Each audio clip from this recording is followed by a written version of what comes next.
people, welcome back to the Baby Fathers for a new episode.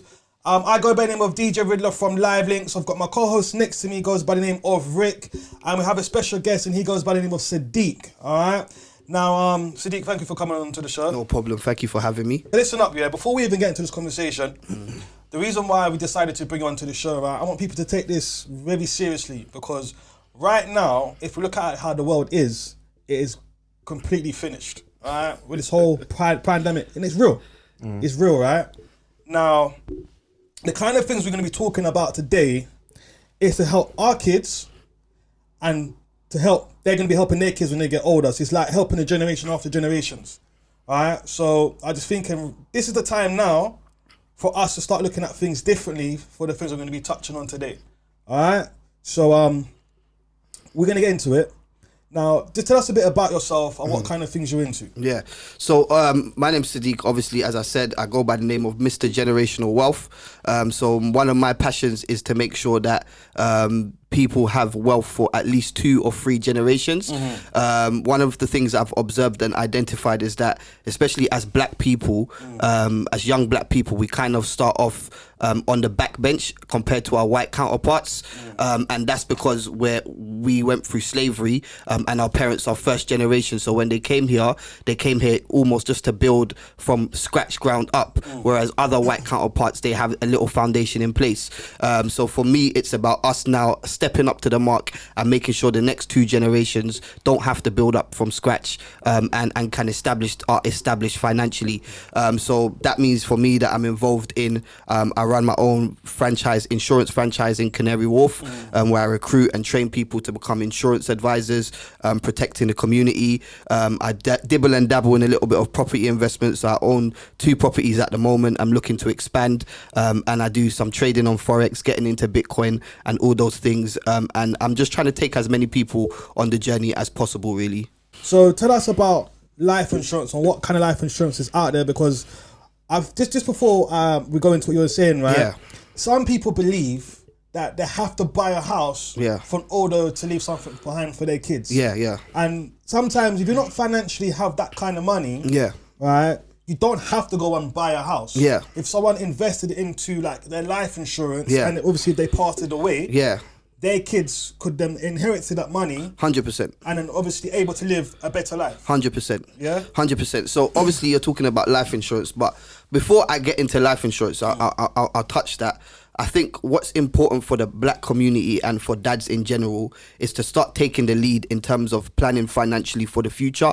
Like, we've got a lot of man them who, in my opinion, I think are kind of lazy financially, because it seems like everywhere I'm going and everyone I'm talking to, it's the women that are managing the finances in the house. It's the women that know how much money is going in and know how much money is coming out. And the man them's now in a position where it's just like, we're just cool and we're okay just to let the women run the finances and let the women direct where things are going in the household. So for me, it's like they're just cool to let the women take the lead in it. But for me, it's like, I think that the man them need to step up and stop being lazy, and have a plan financially. So with life insurance, it's more about having a financial plan. Like, what do you want to achieve financially in the next 10 years?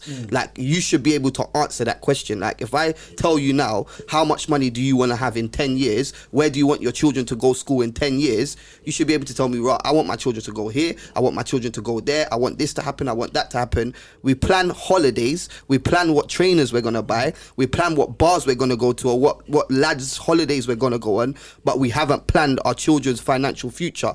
And what's happening now for me is that we're going to wake up in like 5 years and we're going to be in the same position. Do you know what I mean? As a community, if we don't switch our eyes on, we're going to be in the same position. Now, to touch on life insurance, life insurance, as you said, like, people are financially illiterate, or for want of a better word, they're just financially dumb. Like, that's just it, innit? Like, me, I just say things straight.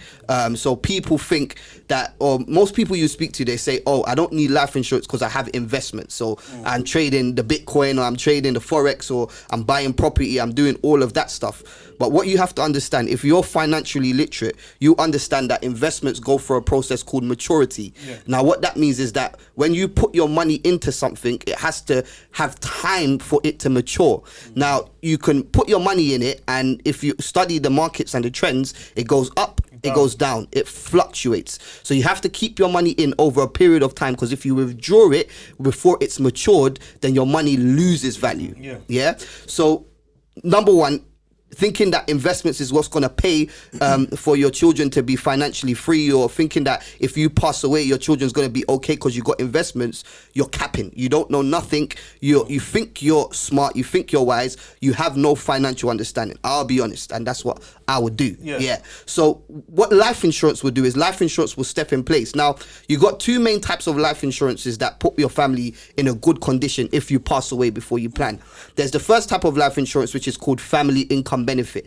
Now, this family income benefit will step in and it will pay your monthly salary to your family in your absence. Is that when you pass away? Exactly, if you pass away. So these life insurance are if you pass away. So now let's take A and B. A and B are in a relationship. A is bringing in £1,500. B is bringing in another £1,500. That's £3,000 that's coming into the house. That's keeping the roof over everyone's head. It's putting food on the table. It's keeping everyone clothed. It's keeping everyone fed. All of that stuff. Yeah. Now, if one person leaves the house because they passed away, that's 1,500 gone from the house. So that now means that whoever's left behind has to do double the work to maintain the same lifestyle. Rather than that being the position that you leave the other person in, you could have a family income benefit that replaces your income. So it pays out. So if you pass away, the insurer will pay that 1,500 up until it can be up until you retire. If you do it up until you retire, it's going to be a lot more expensive, obviously, because the insurance is going to know that they're going to pay for longer. But what we traditionally do it is until your youngest child turns 25, because if your youngest child's turned 25, by that time they should really be bringing in some money. Do you know what I mean? Like, you should have done all your master's degrees, all your degrees. You better be putting some type of food on the table, so whoever's left behind doesn't have to bear the whole financial responsibility on the household. So you can imagine the impact that will have on your family. So like for me now, if I die now, like I've put my life insurance in place where my wife is going to get 3K, and like he said, up until retirement, I've patterned it so she'll get 3K a month up until she's 65. Okay. So even after my children have left the house, she's going to get that money. And why have I done that? Because I know whilst I'm alive, that's the type of lifestyle that I'm going to make happen. So if I die, I still want her to live that lifestyle in my absence. Now imagine if any man steps into my house where I'm gone, and my £3,000 is still talking every month. Who's the man? No, let's be real. My £3,000 is still talking every month. He can never chat wicked and bad for me. Ever. That's what I'm saying. No, I'm putting food on your table, boy. You know what I mean? And that's the pride that I have as a man, as a father, that I know that my children are patterned. So that's family income benefit. So that's one type. And traditionally, most people take it to the age of their youngest child being 25. If you want to take it all the way up because you have a financial plan like I do, and you want to see that financial plan materialize even in your absence, that's what I've done. Because I've got a plan. I know what I want to achieve. So that's the first type after you die. The second one is the traditional one that everyone knows about. But the pattern is you go to the bank and you get like 250K from the bank, and they give it to you to your 65. Watch the pattern now. What the banks don't want you to know, and the funny thing is everyone trusts the banks, and they're like, oh, I got a policy with the banks, I'm so happy, the bank. Those brothers are finessing your whole life away. Everything they do is a finesse. Take this now, you put £1 in the bank, for every £1 you put in the bank, them man are making £6. And when they make that £6, they turn back and give you 6p. So you leave your money there thinking, I'm with the bank, happy days. These guys are making money from you. Then when you want to come and borrow money, when you need to buy your property, they're going to charge you again £3 for every pound you borrow over the long period of time. So it's a whole finesse game. But when you speak to people, everyone feels safe because they got their policy with the bank. The bank don't know how to advise you in your favor. Because watch this, the bank will give it to you till 65. What's the average age of death in the UK? Oh, it depends. People now living longer, isn't it? It's going up. The average age of death in the UK is 82. So if they give you the policy till 65, you live up until 65 thinking, I got 250K. They know you're going to probably move past that 65. They finessed all your money. You've paid out. After you hit 65, there's no payout for your family. You have to then get another policy at that age, 65, when it's much more higher. So they've made money from you down there, then you come back round at 65, they made money from you again. If you speak to someone like me, we'll pattern you to show you how to take it the distance so that you increase the probability of a payout without paying too high. When you're doing life insurance, obviously there's different companies out there. Just going back to the investment part as well, what you said, right? And obviously buying a house, that's an investment. 100%. Well, buying a house, if you live in it, it's not an investment. It's a liability. But if you buy it and rent it out, then it's two ways. There's two ways you can look at it. Right? There's two ways you can look at it. Because you can live in a house. Yeah. And then you can still then take money from that house and then flip it to buy another house. Yeah, that's over the long term. So you're making the money work for itself. Over the long term. But whilst you're in the house, until you pull out that equity and flip it, it's a liability. Okay, so when you say a liability, if you're renting a house from somebody, is it not better to buy a house, to live in it, than renting to stay in the house where you're then paying someone else's mortgage off for them? I agree with that, but what I would say to you is it's better to do it like the Asians do it. And how do they do it? They all live in the same house together and buy houses, rent those houses out, keep the money coming in, buy more houses. That's how I believe in it should be. But then this is when it's coming down to also culture. Exactly. Because obviously our culture is just more everyone defending for themselves. Exactly. You understand? That's what we have to fight against. That's what we have to stamp out as this generation. We have to say, do you know what? We're not gonna rush our children out. Even I was thinking about it today because I was on a clubhouse yesterday and we were talking about the Asian community and how when the Asians get married, they all come back to that house. They all come back. They all live in the same house. But me coming from an African household, if I go and tell a next man's daughter that I'm going to bring your daughter back to my mum's house, they're going to tell me, bro, like, what are you talking about?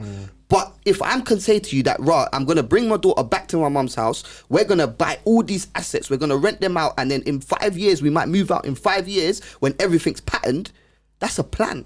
That's future thinking, future focus. So I'm saying as a community, as the fathers of this generation, we need to change our mindset because we're thinking generationally. We want to put down wealth that lasts generations. So we have to show our young children that, you know what, you can stay with me. In the future, I'm going to say to my son, boom, I'll get a nice house. I'll say, you and your wife have your quarters there and I'll pattern my wife. Don't talk nonsense to his wife. That's his wife. Let him run his things with her. Do you know what I mean? Because even in our community as well, you know, the mums will be getting at the young ones and all that rah, rah, rah. Tell my wife, listen, that's his runnings. Do you know what I mean? I might like build them a little house, a kitchenette, whatever they need, but it's all on one place so that they can multiply. Then when they have children, maybe 1 or 2 kids, fly out the nest. Now you start to build your own. You see what we've done already. You must have amassed a certain amount of assets. Now fly the nest. But this is the conversations that we have to start having to challenge these ways that we think as a people so that we can start to establish ourselves because the Asians are doing it, bro. But one thing I was going to say to you is, Yeah. Right.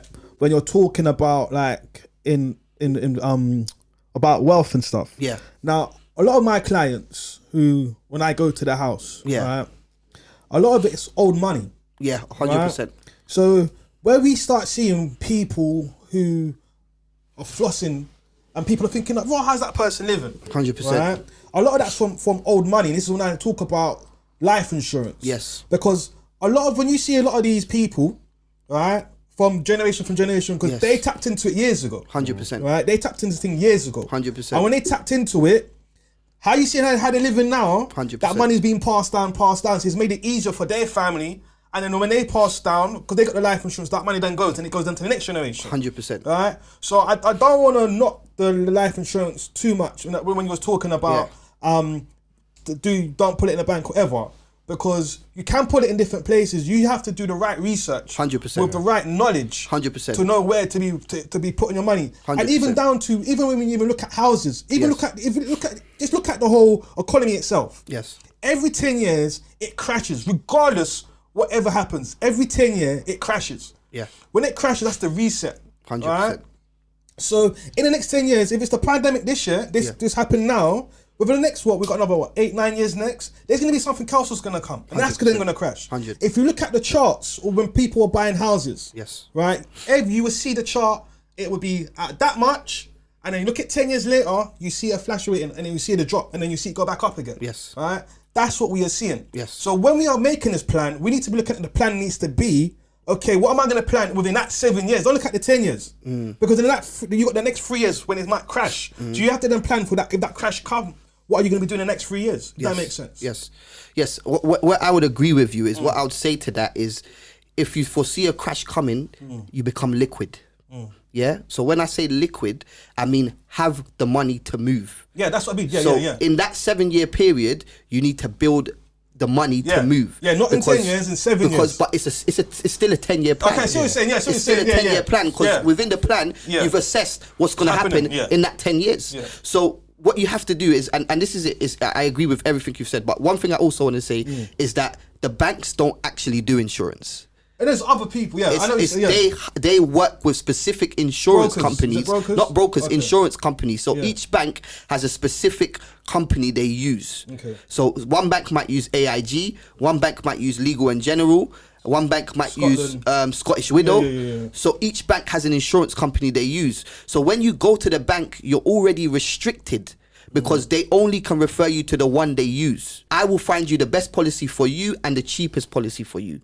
But I'm not saying everyone's going to be different for everyone. So I have clients that pay £200 a month. I have clients that pay £10 a month. It depends on what you can afford. But the point is that we have access to the whole of market, and we can assess. So, for example, I was speaking to a client today.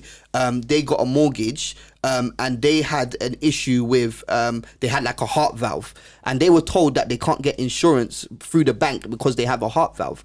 That's not true. If you are meticulous like I am, and the people in my company are, we call up the insurance and we explain, this person has this condition, this is the situation, this is when they were diagnosed, this is what the issue was, can you provide something for them? And the insurance will say, we can provide something for them, but what we will do is we will load the policy, so it may be 50% more, 75% more, 100% more, but we go through that process. The bank won't go through that process. Oh, if you don't fit the shoe, they'll that's it. We will look around, shop around the market. We know who to speak to for what. So you got certain insurance providers that if you smoke weed, they make your policy higher. Certain insurance policy providers that they don't care. So we would know where to direct people for their individual circumstances. All right, cool. So, all right, because obviously for the people that are watching, of course, I want to break this down for them. Yes. So if somebody wanted to spend something, like you said, what's the average range from £10 to £30? Is that usually the average? There's no average, because you have to understand that it's about protecting the lifestyle, and everyone has a different lifestyle. Okay. So you've got one person who might have a property worth 500k. Their insurance is going to be a lot more expensive. You've got a person that might be bringing in £4,000 a month. Yeah. They're going to have to cover that £4,000 a month. So it'll be more within that life insurance. Yeah. So it'll be more expensive. You got someone who might want to leave a generational wealth pot. Their generational wealth pot might be, they want to leave 100k per child. If they're going to leave 100k per child, that's going to be more expensive. Yeah. So I can't tell people what we do is we assess your affordability. I assess your affordability. I tell you, this is what you can afford to spend. This is what we recommend, the products that we recommend for you. How much do you want to spend? Do you understand what I'm saying? So my job, because I'm regulated by the Financial Conduct Authority, the FCA, I have to tell you about every product that exists, and then you make a decision based on each product, which ones you want, which ones you prioritize, and which ones you want to go for. Like, we haven't even touched on the ones that exist whilst you're still alive. So there's ones like critical illness cover. So that is like, you're looking at like your heart attacks, your cancers, your strokes. There's about 46 conditions, which if you are diagnosed with those conditions, they're not life ending, but they are life altering. Yeah. So that means that these conditions will change the whole way you live your life. If you get cancer, you know, when you're going through the chemo and all of that stuff, your body starts to shut down. Your body's not moving the same. If you have a stroke, you're not able to move up and down the stairs the same. You might need someone to come and give you constant care. Who's going to pay for that? You might need to make adjustments to your property. Where are you going to get that money? This is where the insurance provider will step in, and they will pay you a lump sum in that situation, and you can use that lump sum to make adjustments in this new lifestyle. You're not going to be able to look after your kids the same way. You're going to need extra care. Who's going to pay for your children to be looked after? Where's that money going to come from? So what you're saying is there's life insurance for people if you want to pass away. Exactly. And there's life insurance for if you're alive. correct? It's not. It's critical illness cover. So it isn't called life insurance, but it's under the umbrella of protection and cover. So there's critical illness and there's income protection as well. So income protection is if you're signed off of work by the GP for an extended period of time for something like breaking your legs, breaking your bones, mental health issues as well, which is prevalent amongst the community. You will be paid a portion of your salary whilst you're signed off for an extended period of time. Let me ask this question then, all right? Yes. So if someone is not financially wealthy, in a sense, obviously they don't have investments or have properties, whatever. Yeah. If they wanted to take out a life insurance, what would be the procedures and what would they, as I said, the reason why I'm asking this question is because if someone's not financially holy for money, right, they might be able to pay £10-20 a month, right. What can that cover if someone wants to pay £10-20 a month? Really, it depends on the age. Let's just say, what you probably get for £10-20 a month. It will probably be more ideal to put you on potentially a reviewable package, and you get the family income benefit. So that you get the payment until the youngest child turns 25, and you might get a small lump sum amount of money as well. I've taken out life insurance, right, and a lot of things I have done is for my kids, of course, and I've been trying to teach my kids, how to pass that down and what they need to do. Yes, I do think as well that some people get caught up thinking, oh, why do I have to pay £20? Why do I have to pay £30? Yeah. But if you check it, if you can go to a rave, right? You said it, bro. And a rave costs £20 to get in. I'm not gonna say nothing. Or if someone wants to have a quick smoke, that's gonna cost you at 20-30. Right?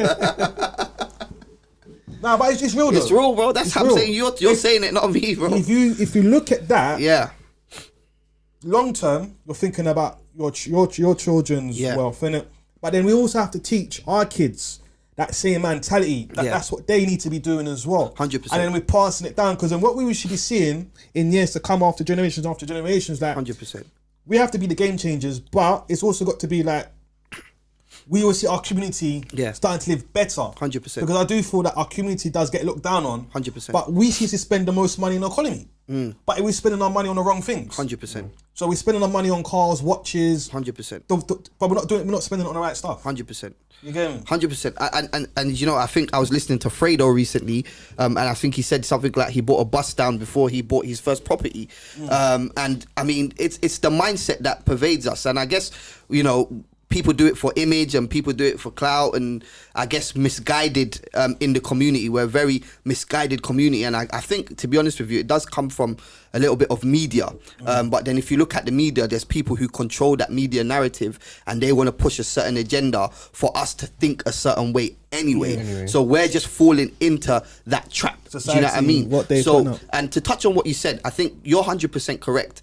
One of the people that stay wealthy for generations because they don't just give their children the money, they give their children the mindset. And one thing I studied about wealthy people is that wealthy families have a family charter. So they have a document that says this is what our family looks like and this is how our family thinks. And within the context of that, it identifies the self-image of the family, the self-worth of the family, how the family views money. And if we can start to educate our children on the way they should think, they will keep the money going and keep the money flowing, because many people can start the wealth now, and the next generation can blow it if we don't equip them mentally. And if we don't say that, do you know what, this is not about, for me, I'm not doing this for me alone. I'm doing this because of history. I'm doing this because I know we've been finessed. As a people, we've been robbed. As a people, we've been degraded. And the only way we're going to be able to stand up and speak is if we put money on the table.